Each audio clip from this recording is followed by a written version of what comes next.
On en sait donc davantage sur ce qui s'est passé précisément, ce qui se passe, parce qu'il faut peut-être parler au présent, ce qui se passe de façon inédite dans cette région russe frontalière de l'Ukraine, avec cette attaque venue du sol ukrainien en territoire russe.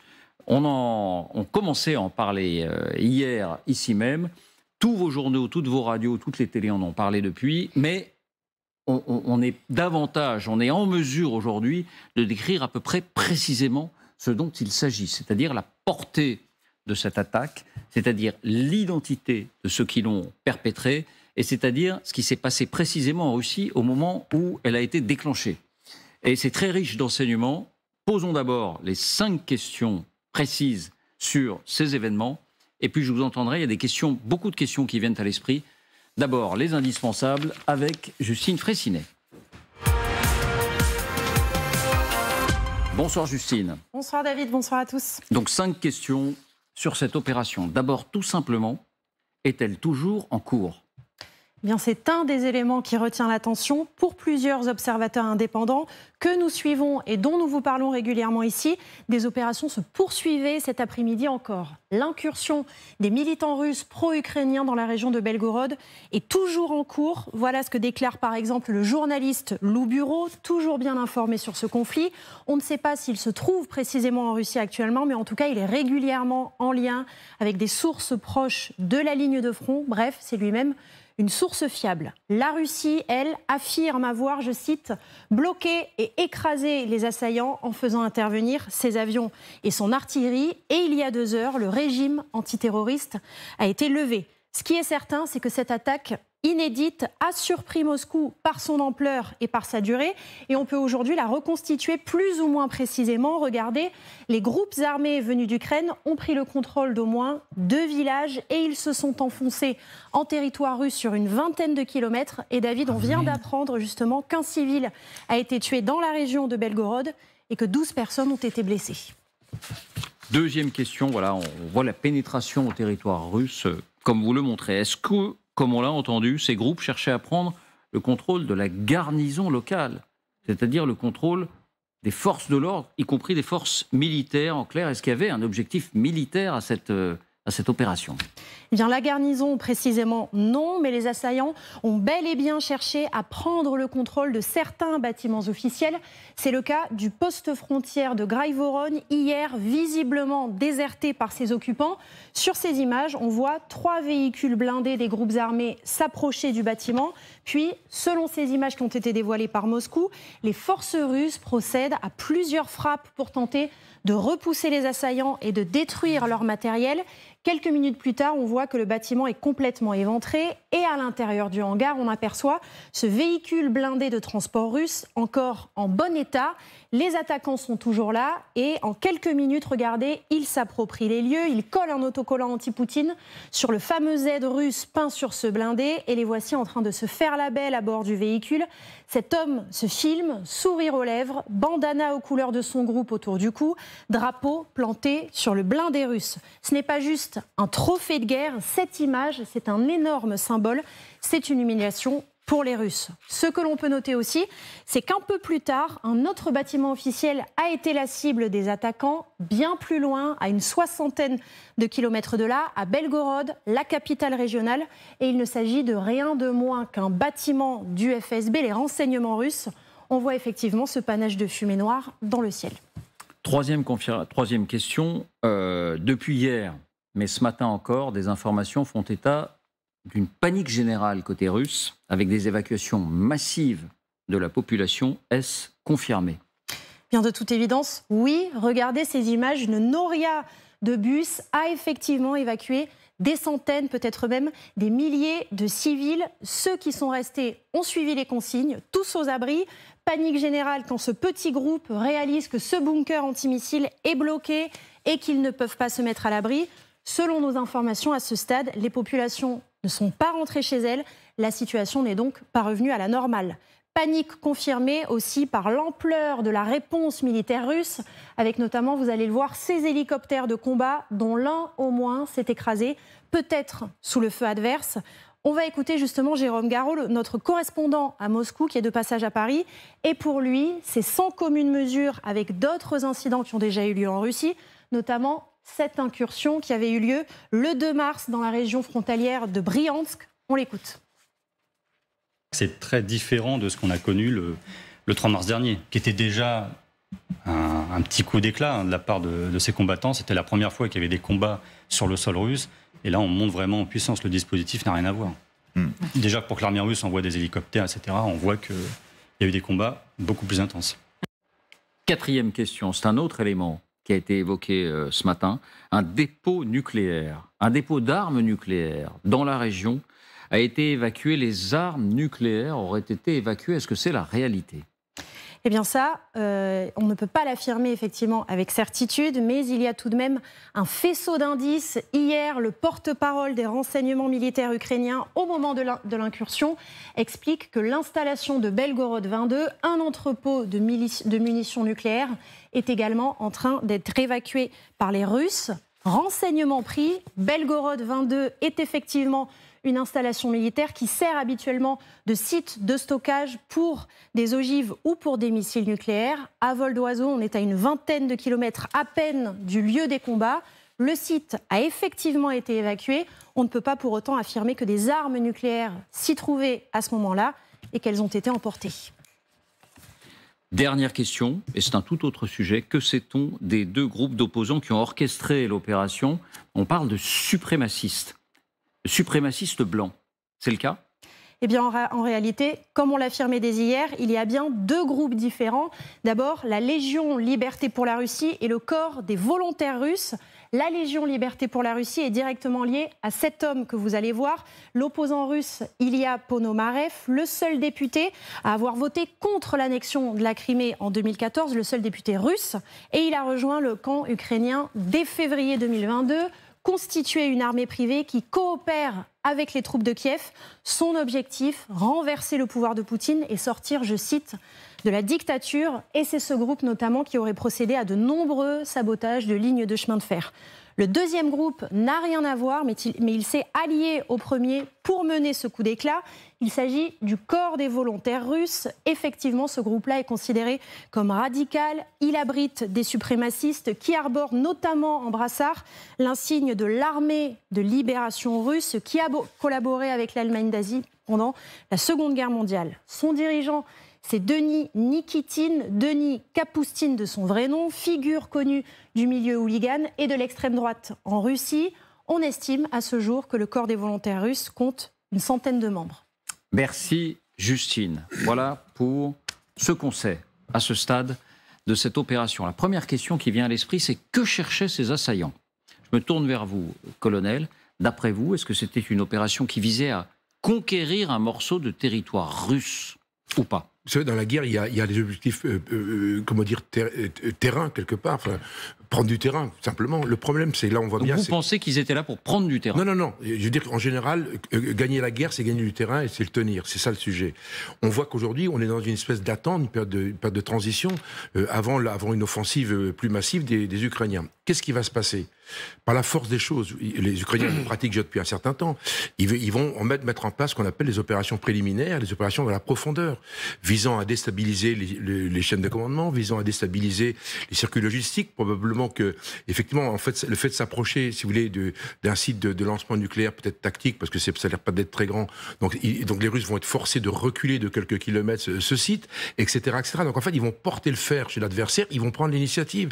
Vous savez, dans la guerre, celui qui bouge, celui qui a l'initiative, celui qui est à l'offensive, il a toujours un temps d'avance. C'est lui qui maîtrise la manœuvre. Celui qui est en défensive, ils vont en supporter le prix, ils vont reculer, ils vont être en réaction. Et ça ne fonctionne pas. Et les Ukrainiens savent très bien qu'ils sont aussi ils sont dans un rapport de force qui n'est pas favorable. Puisqu'on est d'abord en Russie, l'armée russe, c'est quand même 300 000, 400 000, 1 million d'hommes, on ne sait pas exactement combien. Ils ont fait des lignes de défense, je ne sais pas combien de défense. On voit bien qu'il y a quelque chose... c'est dur, c'est costaud, vous voyez ce que je veux dire ? Et donc les Ukrainiens doivent impérativement inventer un mode d'action, inventer des procédés. Donc là, pour vous, si je comprends bien, c'est plus de la désorganisation de lignes arrière que la tentative de contrôler un morceau de territoire. Mais c'est impossible, vous savez, c'est comme le débarquement à Dieppe en 1942, il n'avait aucune chance de débarquer. Simplement, si vous voulez, c'est des coups d'épingle, ça s'appelle comme ça, des coups d'épingle pour tester le dispositif russe. Et puis je vous promets que ce genre d'opération, c'est extrêmement déstabilisant, parce que Volgorod est à peu près à 20 km de la frontière, donc ça peut se reproduire un peu partout. Donc je veux dire que les Russes, aujourd'hui, ils seront beaucoup moins à l'aise. Et il y a un effet induit qui est évident, c'est que pour l'instant, on avait une espèce de ligne défensive, si vous voulez, dans les territoires occupés, dans le Donbass, etc. Et qu'est-ce qui va se passer? On voit bien que les Russes vont être obligés de créer une autre ligne de défense quelque part. Donc soit ils vont ponctionner des effectifs qui sont actuellement en premier échelon dans le Donbass, soit ils vont les ponctionner et les mettre à l'arrière, donc ils vont désorganiser l'avant, ou bien ils vont être obligés de renforcer, si vous voulez, cette ligne-là. Pour se protéger davantage à l'arrière. Aujourd'hui, ils ont un problème, ils ont 2 lignes de défense, même si la distance, dans le Donbass, les distances sont pas énormes, même 200-300 km, la largeur. Mais ceci étant dit, ils sont obligés de contrôler leurs propres frontières.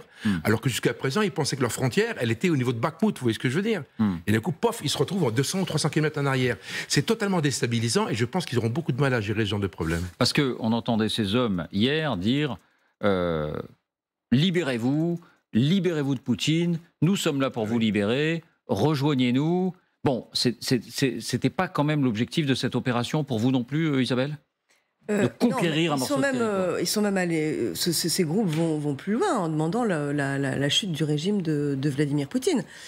Pour moi, l'objectif, c'est déstabiliser l'armée russe, disperser les forces russes dans la région, tester les forces de défense russes, opérer un choc psychologique.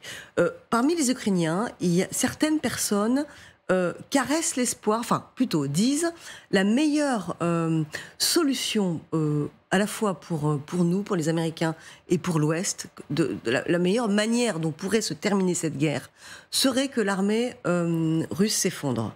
On a vu des armées s'effondrer, ça peut aller très très vite. C'est pas forcément ce qui va se passer en Russie, parce que l'armée russe, comme d'ailleurs la population russe, a une résilience absolument et là, vous voulez dire, hors du commun. Piqûre pour l'affaiblir. Si on a ça dans la tête, en faisant ce type d'opération, on peut à la fois mesurer la force en partie la force de l'armée russe et la déstabiliser. Vous savez, quand même, tenir 2 jours, et encore, peut-être que ce n'est pas terminé, c'est énorme. C'est absolument énorme. Une telle réaction qui provoque quand même l'intervention de l'artillerie et de l'aviation russe, c'est quand même déjà totalement spectaculaire. Donc ça participe à la déstabilisation de l'armée russe. Ça rappelle aux Russes, attention, vous avez cru en fait que vous étiez hors de portée de cette guerre. La guerre en fait est sur votre territoire, et en plus c'est fait par des Russes, quoi. Et ils le revendiquent haut et fort en disant, regardez, on peut, si on se met tous ensemble, on peut faire chuter ce régime de Vladimir Poutine. D'accord avec cette analyse, Dominique? C'est-à-dire c'est plus un objectif politique, en réalité. C'est plus un objectif politique qu'un objectif militaire. De jaugeage pas un objectif de aussi, conquête. quand même. Alors, je crois que je suis d'accord avec tout ce qui vient d'être dit. Je le dirais peut-être différemment. Le premier point, je crois que ce qui se passe en ce moment à Belgorod confirme l'imminence de la contre-offensive ukrainienne. Et dans mon esprit, elle correspond un peu à la réponse des Ukrainiens à ces multiplications de bombardements que l'on a vus sur les villes ukrainiennes. Les Russes veulent forcer les Ukrainiens à utiliser leur défense antiaérienne. C'est autant de missiles, etc., qui ne seront plus disponibles au moment où commencera la grande offensive. Eh bien, du côté ukrainien, on dit « Attention, vos lignes de défense doivent être multiples. À l'est, au sud, vers la Crimée et même à l'intérieur de votre territoire. Dispersez-vous, car la surprise viendra. » Donc je crois que ça confirme le calendrier, et c'est un peu la réponse du berger à la bergère. Et vous, Jean-Dominique? Écoutez, moi je pense qu'on est dans la première on est dans la première phase de la contre-offensive. On est dans la première phase active. Bien sûr, la contre-offensive a commencé. C'est la contre-offensive qui se met en place. Ce sont des épisodes de préparation. C'est la première phase. Et ce qui a été fait est assez fort, parce que pénétrer en territoire russe, quand même, c'est pas rien. on n'imaginait pas ça il y a quelque temps. Il y a quelque chose d'assez ironique dans cette affaire, parce que ça fait 30 ans que les Russes essaient de réfléchir à ce que doit être la guerre non conventionnelle, la guerre hybride, les opérations spéciales, les opérations de déstabilisation. On se souvient des petits hommes verts qui étaient arrivés en Crimée en 2014. Ben, ils les ont maintenant chez eux, les petits hommes verts. Ils se sont engagés dans une opération qui leur échappe totalement. Et maintenant, ce qu'ils avaient eux-mêmes conçu, c'est-à-dire ce genre d'opération, ils ont vraiment travaillé intelligemment sur ces questions. Et bien maintenant, ça se passe chez eux parce que les Ukrainiens leur appliquent d'une certaine manière les méthodes de guerre non conventionnelle. Alors, je rebondis sur ce que vous dites, parce que c'est la deuxième question que je voulais vous poser, mais j'ai l'impression que votre conviction est-ce que ce sont les Ukrainiens? Est-ce que les Ukrainiens sont à la manœuvre? Alors, la question... Est-ce que les Ukrainiens... C'est qui les Ukrainiens? Poussent directement l'armée ukrainienne? Ouais. Parce que l'armée ukrainienne... C'est ça la question. Est directement en coopération avec ces groupes. On a vu qu'elle avait des liens avec l'un d'entre eux. Eh bien, vous savez, oui et non. C'est-à-dire que... comment dire, faisons une comparaison historique. Pendant l'occupation nazie de la France et de l'Europe, il y avait des services, il y avait notamment un service britannique qui s'appelait le SOE, qui faisait des choses comme ça. Et il pilotait des groupes indépendants, des groupes de résistants, qui pouvaient être un jour des communistes, une autre fois des royalistes, une autre fois des gaullistes pur sucre, une autre fois rien du tout, des gens de bonne volonté de ce coin-là. Et donc... c'est ça qui se passe. C'est pas forcément Mais ça se passait, pardon, entre Français. Les Britanniques et les... Oui, entre Français ou pas entre Français. Il y avait des... Je ne sais pas si la nuance est importante. Non, mais je crois que c'était des Français. C'était des Français. Oui, mais ça pouvait être piloté par des Britanniques. Peu importe, au fond. Peu importe. Que ce soit des Ukrainiens, des Russes. Ce sont des groupes indépendants qu'ils peuvent être utilisés à un moment pour faire des choses. Parce qu'au fond, je ne suis pas sûr que ce soit des opérationnels pur sucre de l'armée ukrainienne qu'on envoie là-dedans. Vous savez, l'armée ukrainienne, d'abord, elle est assez c'est téléguidé. Décentralisée. Pour vous, c'est téléguidé. C'est en partie téléguidé. Ces gars avaient peut-être envie de faire ça, parce que ce sont des groupes hyper nationalistes et hyper militants. Et bon, voilà, on les aide à le faire, en tout cas, clairement, ça sert les intérêts de l'Ukraine. Ça les sert, donc, sûr. Ça veut dire que si ça desservait les intérêts de l'Ukraine, cette opération, l'armée ukrainienne, la police ukrainienne, le SBU, le service secret ukrainien, aurait arrêté ces gars, aurait dit, bon, c'est bon, les gars, vous n'allez pas nous créer un problème dont on ne veut pas. Ils les ont au minimum laissé faire. Je pense qu'ils sont allés un peu plus que de les laisser faire. Et pour vous, Dominique ? Ils les ont encouragés. Oui, je crois qu'il est très difficile de considérer que, compte tenu du calendrier, du moment qu'on vient de mentionner, ça se soit fait comme ça, une divine surprise. Non, je crois c'est la première opération directement téléguidée par l'armée ukrainienne. Pour vous aussi, colonel ? Oui, d'autant qu'il y a concrètement, il y a quand même des faits extrêmement précis. Si vous voulez, encore une fois, cette opération, bien sûr, elle est téléguidée. Mais pourquoi ? Parce qu'en fait, un de ces deux groupes appartient à ce qu'on appelle la Légion internationale, qui a été créée au début de la guerre, où il y a à peu près entre 20 000 et 30 000 hommes, qui est un truc extrêmement secret dans lequel il y a tous les étrangers qui y sont. Donc ils sont cordés. Y compris des Russes. Oui, bien sûr. Ils ont tous les groupes épars, ils ne vont pas les laisser se promener sur le front comme ça. Donc il y a une espèce de coordination. Et d'ailleurs, les Ukrainiens ont démontré depuis le début de la guerre qu'ils savaient très bien le faire. On sent bien qu'il y a tout le poids de l'organisation, du système, le premier choc qu'ils ont pris en février 2022, etc. Donc ces groupes, en tout cas un des deux, la Légion des volontaires pour la Russie, en fait, la Légion de la liberté pour la Russie appartient déjà à cette structure. C'est le premier point. Le deuxième point, c'est qu'ils sont en tenue. Parce qu'il y a une grande différence entre les tenue en militaire. En tenue militaire, mais pas en tenue ukrainienne. Non, oui, en tenue, je me dis en tenue, quand un militaire dit en tenue, ça veut dire en uniforme.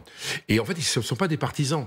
C'est pas le modèle partisan yougoslave, etc. On est sur un modèle où les gens sont en tenue, il y a des grades, il y a des galons, etc. Donc c'est une opération militaire qui a été menée comme ça. Alors après... Ça implique forcément une aide logistique ou un téléguidage. Bienveillance. Le premier, ils viennent d'où ? Ils viennent du Donbass. Donc dans le Donbass, il doit y avoir ce qu'on appelle des caches, un endroit où il y a des uniformes, etc. Et après, ils vont partir à pied pendant, je sais pas, une semaine, et puis avec des sacs à dos, puis ils vont mettre les tenues, et ils reviennent. Vous avez vu, ils ont volé un véhicule, ils reviennent avec un véhicule russe. Parce que sinon, ces pédibus en bus, comme on me dit, ils vont rentrer à pied. Donc le problème, ils sont organisés. Et comme ce sont des gens, c'est des opportunistes, on voit bien que les Ukrainiens sont très bons dans ce domaine-là.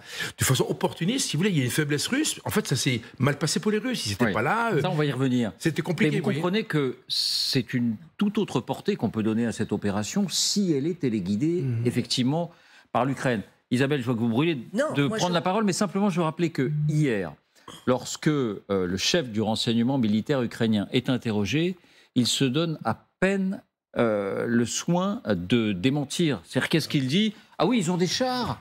Oui, mais vous savez, les chars, on peut les acheter dans les magasins, reprenant exactement la formule qu'avaient utilisée les Russes en 2014, quand les Ukrainiens disaient, les séparatistes pro-russes qui sont ukrainiens, ils ont des uniformes russes, et la Russie avait dit, oui, mais on peut les trouver dans les magasins, ces uniformes. Isabelle. Moi, je pense que, étant donné l'extrême sensibilité de l'administration américaine sur toute attaque perpétrée depuis le sol ukrainien sur le territoire russe, je vois, moi, ces groupes qui disent partager, en fait, les objectifs de l'Ukraine, ne pas avoir demandé la permission pour effectuer cette opération. C'est aussi simple que ça.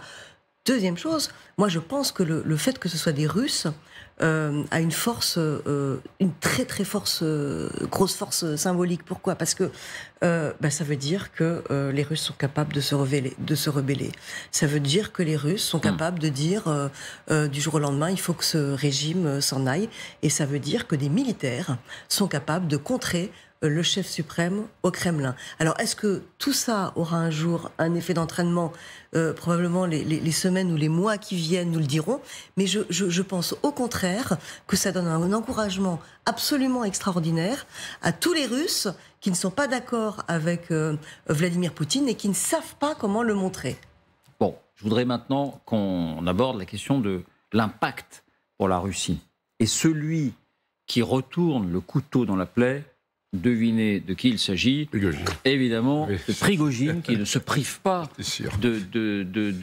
d'indiquer sa stupéfaction face à ce qui s'est passé et face à ce qui est, selon lui, l'inertie de l'armée russe, l'impossibilité pour l'armée russe de défendre ses propres citoyens.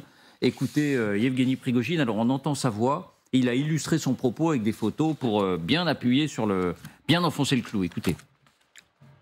Когда в стране фактически идет война, а сегодня у нас спецоперация перешла в фазу войны, и уже не первый раз в Белгородской, Курской и Брянской областях гремят взрывы и погибают люди, то на границах, смею вас заверить, находятся военные. И пограничники все, что делают, это просто документы проверяют. Поэтому отпор этому ДРГ, я думаю, что отважно, со всей ответственностью давали именно пограничники. А вот где были военные, тогда, когда прорвалась ДРГ, если они наступать не могут, то это не Министерство наступления, а Министерство обороны. Поэтому оборонять свою страну обязаны. А то, что сейчас они рассказывают, как они пришли на помощь, это не что иное, как очередная пиар-акция от неумелых пиарщиков. Montage Baptiste Amossé. Il a raison ou pas ? Bah oui, plutôt. Il y a des il fait un constat assez juste. Hein, on voit le constat que la guerre, elle est en train d'arriver sur le sol russe. Que d'abord, qu'ils sont pas en train de gagner la guerre et que bah oui, il dit.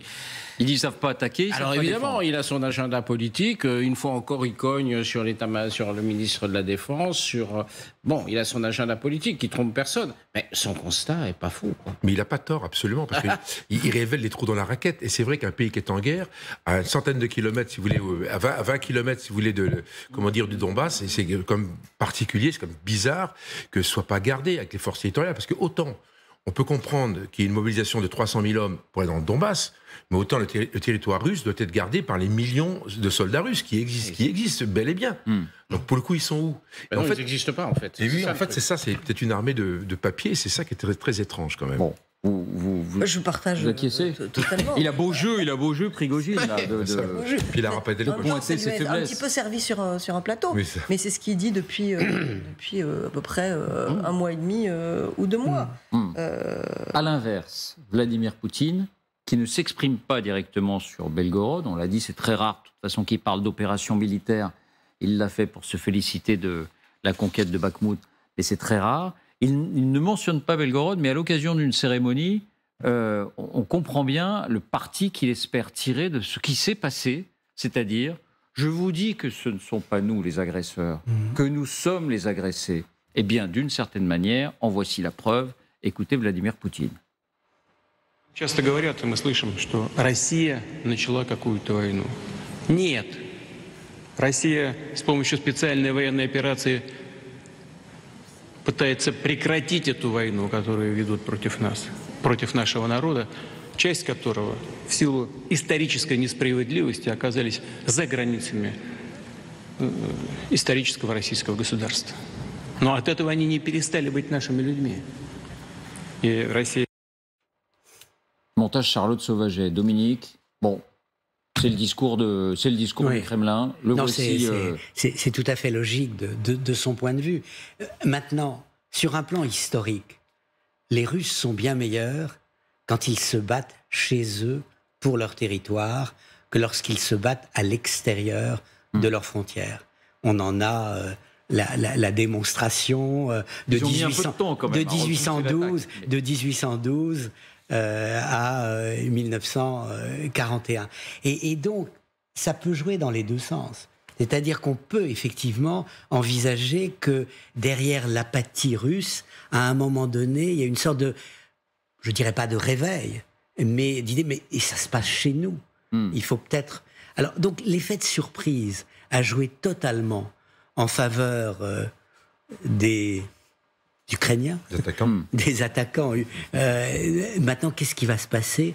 Je crois qu'il ne faut pas surestimer l'importance de cette affaire, mais elle a effectivement une dimension symbolique tout à fait nouvelle. Petite nuance sur le discours de Vladimir Poutine. Les télévisions publiques russes ont fait très court sur cette attaque. Elles ne se sont pas étendues. Donc le moulin, alimenter le moulin qui consiste à dire « vous voyez bien que ce sont nous les agressés », les télévisions publiques et les propagandistes n'en ont pas fait des tonnes. C'est humiliant aussi. De dire, regardez, ils arrivent à nous attaquer. Non mais en plus, cette opération, elle vient après toute une série de petits problèmes. Rappelez-vous, le 2 et 3 mai, lorsqu'il y a des attaques de drones supposées sur le Kremlin, c'était la panique générale. Il y a quelques jours, il y a des avions, des hélicoptères qui ont été détruits. Alors on pense que c'est peut-être l'artillerie anti-aérienne russe qui l'a fait le même. Mais on voit qu'il y a une espèce d'inquiétude générale qui va jusqu'à Moscou. Donc on voit bien que les Ukrainiens pratiquent, comme vous le dites fort justement, en fait, ils pratiquent quelque part une espèce de guerre asymétrique qui est pas bête du tout. Ils sont faibles, ils ont des procédés qui sont particuliers. Et moi, encore une fois, j'intègre cette espèce de multitude de petits sujets dans le cadre d'une déstabilisation globale de l'armée russe qui va pas savoir par où ça va venir. Vous savez, les Russes, on a toujours considéré que les Russes avaient un avantage, ce qu'on appelle la profondeur stratégique. La taille du pays est un avantage. En fait, malheureusement pour eux, si vous voulez, cette grande taille, c'est compliqué à garder. Donc ça devient un inconvénient. Et comme ils n'arrivent pas à le garder, est-ce que s'ils avaient interdit l'entrée du pays à ce groupe, parce qu'ils sont pas très nombreux, même s'ils sont un petit millier, c'est pas énorme. Et vous avez raison de relativiser, si vous voulez, la portée de l'opération. Deux questions justement encore, et puis on va enchaîner. Mais l'une sur ces groupes, parce que les Ukrainiens travaillent, coopèrent avec des suprémacistes et des néo-nazis. Bon, c'est quand même une question qu'on doit poser, évidemment, mais simplement sur le nucléaire, parce qu'au passage, on a vu qu'il était tout à fait vraisemblable que les Russes aient eu cet entrepôt d'armes nucléaires, on ne peut pas le dire avec certitude, encore une fois, Justine nous l'a bien précisé, tout près de la frontière, et qu'ils soient en train, je ne dis pas à dos d'âne, enfin de charger les ogives sur les camions pour vite prendre la fuite. Est-ce que pour vous, ça pouvait être un objectif de cette opération ? Je n'en sais strictement rien, mais a priori, non. Je crois que l'essentiel était la surprise, la prise de territoire, même de manière très limitée. C'est l'idée. Je crois qu'il ne fallait pas aller vers ce détail nucléaire. Ils ne savaient peut-être même pas qu'il y avait là des ogives nucléaires. Mais franchement, moi j'ai aucune information là-dessus, j'en sais rien. C'est-à-dire, la seule chose qu'on peut dire, c'est que, en principe, non. en principe, on peut imaginer que ces sites soient extrêmement bien protégés, sauf que depuis 15 mois que dure cette guerre, ce qui, en principe, devrait... les choses qui normalement auraient dû se passer, on n'aurait pas dû voir ça. C'est-à-dire on aurait dû voir une armée russe professionnelle et on voit une armée russe qui n'est pas professionnelle. Et donc il y a des choses tellement surprenantes qui se sont passées depuis 15 mois que malheureusement, enfin tout est possible, tout est possible. Mais sur cet aspect particulier, Belgorod 22, y a-t-il des armes nucléaires là-bas? Les ont-ils sortis? Franchement, possible, mais on n'en sait rien. Ça vous semble vraisemblable? Oui, c'est archi vraisemblable. En fait, vous savez, les missiles ont une portée qui est relativement longue ou courte, qui ont une portée. Donc plus vous rapprochez de l'ennemi potentiel ou des cibles, ben mieux c'est. Donc on peut imaginer qu'une grande partie, si vous voulez, de l'armement nucléaire tactique s'est mis en place dans un rayon, je veux dire, dans une distance de 100 km par rapport à la frontière. Et donc ils peuvent être dedans. La deuxième chose, c'est que si c'est de l'armement nucléaire tactique, vous savez, ça se dilue. Parce que vous avez les missiles se lancent par différents procédés, mais entre autres de la terre, c'est soit des silos. Donc c'est des missiles stratégiques et donc ils sont pas là du tout. Alors pour vous, ils sont pas là. Par contre, tout ce qui est tactique, c'est sur des véhicules, c'est des véhicules à roues. Donc en fait, ça bouge. Donc vous avez des emplacements qui sont prédéterminés, etc. Donc il y a des zones d'alerte, etc. Donc c'est pas impensable. Et rien d'anormal au fond. Voilà, c'est logique. À 20 km, ça me paraît pas surprenant plus que ça. Bon, Isabelle, je me tourne vers vous. Ce corps des volontaires russes. Donc il s'agit bien d'un corps visiblement de suprémacistes blancs, avec certains arborant des signaux néo-nazis. Donc, est-ce que ce groupe est bien connu? Et est-ce qu'on savait qu'il travaillait, sinon main dans la main, en tout cas en bonne entente, au moins passive, avec les Ukrainiens? Je crois que, d'après ce que j'ai pu comprendre, c'est un peu la première fois qu'ils font une opération commune et c'était totalement exceptionnel. Et ils ne sont qu'une centaine. Pour le reste... Une centaine? Oui, une centaine. Pour le reste, je ne sais pas quels rapports ils ont avec l'état-major ukrainien. Et je vois mal cet état-major ukrainien ne pas mettre bon ordre avec ce type d'éléments une fois que la guerre sera finie. Donc ça me paraît pas être... Enfin, c'est pas du tout représentatif de ce que sont les 99% de l'armée ukrainienne. Ah, ça c'est sûr. Mais l'ennemi de mon ennemi est mon ami. Oui. C'est-à-dire qu'il y a aujourd'hui un objectif qui, peut-être, pour certains, peut justifier que absolument tout le monde participe à un objectif plus noble. Mais je ne sais pas s'il faut mettre un coup de projecteur sur ce groupe. Et encore une fois, c'est la première fois qu'ils coopèrent. Ils ne sont pas d'accord, enfin, entre les deux groupes et entre le député de la Douma. Enfin, il y a un abîme idéologique. Il n'y a pas la moindre intersection possible. Vous voyez ce que je veux dire? Il y avait déjà... lors de la défense de Mariupol, un certain nombre de combattants qui venaient de l'extrême droite. Mais ils étaient très minoritaires. Donc je crois que ça a déjà existé et ça ne doit pas obscurcir la réalité que vient de présenter Isabelle. Même constat, Jean-Dominique? Oui, il ne fait aucun doute qu'il y a des groupes ultranationalistes, militants, engagés, militarisés en Ukraine. Ça va même un peu au-delà. Quand on est suprémaciste et... Oui, enfin, avec des même néo-nazis, ouais, on peut le dire, ça existe. Ça, c'est... ils sont sans doute utiles. Là, ils ont été. Si vous trouvez des gars qui sont prêts à prendre un risque quand même considérable, parce que s'enfoncer de 20 km en territoire russe, ils n'étaient pas sûrs de revenir. Hein. Vous les utilisez, vous faites pas. Vous savez, et après, vous faites le ménage et il est facile à faire. Churchill, pendant la Seconde Guerre mondiale, disait il soutenait les communistes. Il soutenait les communistes en Yougoslavie. C'est pas pour ça qu'il était communiste. Quand on lui disait pourquoi tu soutiens les communistes, il disait j'ai aucune envie d'aller vivre en Yougoslavie après la guerre. Donc vous utilisez les moyens que vous avez quand vous êtes dans une situation de guerre où vous avez la moitié de votre pays, enfin une partie de votre pays envahi. Si vous avez un groupe de dingos qui est prêt à faire le job, eh ben vous les envoyez. Ceci dit, la comparaison entre les communistes dans les années 40 et ces ultra-suprématistes aujourd'hui est un peu exagérée. Non, mais ce que je veux dire, c'est qu'on n'est pas obligé d'avoir une solidarité idéologique pour utiliser des gens. Ça peut être vos ennemis politiques, mais à un moment, vous les utilisez. Oui. C'est sans doute ça qui se passe. C'est peut-être la version ukrainienne de la chair à canon. Voilà. Wagner à la sienne. Peut-être Un peu de ça. Mais ce qui est intéressant aussi, vous c'est de vouliez dire voir un mot. l'impact de la Deuxième Guerre mondiale sur les deux belligérants. Oudkine, il a des runes SS qui s'est fait tatouer sur les épaules. Donc il est russe. Du côté russe, là, il y a encore des suprémacistes, mais il y a aussi le bataillon Azov était... Qui s'est fait tatouer, pardon Dimitri Oudkine, qui était le premier patron de Wagner, il avait des runes SS directement tatouées sur ses épaules. Donc on voit une espèce de geste nazi qui est resté extrêmement présente. Vous voyez, en Europe, on a... Enfin, un tabou comme chez nous. Oui, voilà, c'est quand même incroyable, les drapeaux nazis, etc. Et du côté ukrainien, avec le bataillon Azov par moment, et du côté russe. Donc c'est resté extrêmement prégnant, et ça c'est extrêmement surprenant quand un observateur historique de ce que je suis, je dis mais qu'est-ce qu'ils foutent là, quoi. C'est quand même complètement incroyable. Bon, c'est un décalage, vous voyez ce que je veux dire. Oui, je rappelle que de l'autre côté, on parle d'un millier de combattants, membres de cet autre groupe, avec cet opposant... qui lui est opposition démocratique. Voilà. Et